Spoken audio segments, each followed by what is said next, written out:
Welcome friends. পশ্চিমবঙ্গে special intensive revision 2026-এর hearing আজ থেকে শুরু হয়েছে এবং প্রথম দফায় 31,68,424 জনকে পর্যায়ক্রমে হিয়ারিংয়ে ডাকা হচ্ছে।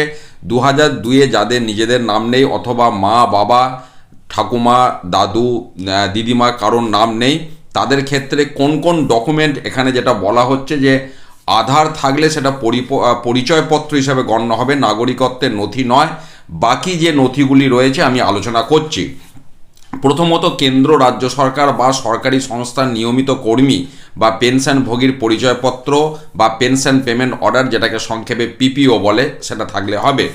এছাড়া যেটা বলা হচ্ছে 1 জুলাই 1987 সালের আগে সরকার, স্থানীয় কর্তৃপক্ষ, ব্যাংক, পোস্ট অফিস, জীবন বীমা অথবা রাষ্ট্রায়ত্ত সংস্থার দেওয়া কোনো পরিচয়পত্র, সনদ বা নথি থাকলেও চলবে। এছাড়া জন্মের সার্টিফিকেট মানে বার্থ সার্টিফিকেট রয়েছে, পাসপোর্ট রয়েছে। এরপরে আমি চলে যাচ্ছি মাধ্যমিক অথবা অন্যান্য স্বীকৃত বোর্ডের বা বিশ্ববিদ্যালয়ের শিক্ষাগত শংসাপত্র অর্থাৎ সার্টিফিকেট থাকতে হবে। এখানে মার্কশিট থাকলে কিন্তু হবে না বা অ্যাডমিট কার্ড থাকলেও হবে না। উপযুক্ত রাজ্য কর্তৃক প্রদত্ত স্থায়ী আবাসিকের সার্টিফিকেট বা ডোমিসাইল সার্টিফিকেট যেটাকে আমরা বলি, সেটা বনাধিকার শংসাপত্র সেটা থাকলেও হবে। এছাড়াও caste certificate SC ST OBC সেটা থাকলেও হবে। যেখানে প্রযোজ্য সেক্ষেত্রে NRC সংক্রান্ত নথি সেটা থাকলেও হবে। এরপরে রাজ্য বা স্থানীয় কর্তৃপক্ষের জারি করা পরিবার নিবন্ধন নথি সেটা থাকলেও হবে। তাছাড়াও সরকার জারি করা জমি বা বাড়ি বরাদ্দের সনদ বা সংশ্লিষ্ট সরকারি নথি সেটার কথা বলা হচ্ছে।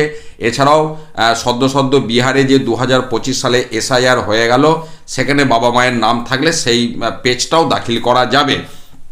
এবার হিয়ারিংয়ের সময় কারা কারা উপস্থিত থাকবে সেই বিষয় এখানে পরিষ্কার করে যেটা বলা হচ্ছে, হিয়ারিংয়ের ঘরে ERO অথবা AERO, micro observer, BLO supervisor এবং যাকে হিয়ারিংয়ে ডাকা হবে তিনি ছাড়া কোনো ব্যক্তি প্রবেশ করতে পারবেন না। এরপরে বলা হচ্ছে হিয়ারিংয়ের সময়কার ছবি ERO অ্যাপে আপলোড করতে হবে। সংশ্লিষ্ট ব্যক্তি যে নথি দাখিল করবেন তাকে দিয়ে সই করিয়ে নিতে হবে, মানে জেরক্সে, সবই অ্যাপে আপলোড করতে হবে। কোনো নথি জাল হলে সংশ্লিষ্ট ব্যক্তি দায়ী থাকবেন এবং জনপ্রতিনিধিত্ব আইনের 31 নম্বর ধারায় জাল নথি পেশ করার জন্য শাস্তি হলো 1 বছর কারাদণ্ড। তো এই সমস্ত আপডেট এখন যে হিয়ারিং শুরু হয়েছে সেই পর্যায়ে আমি আপডেট পেয়েছি। পরবর্তী যেমন আপডেট পাবো আবার শেয়ার করব। ধন্যবাদ।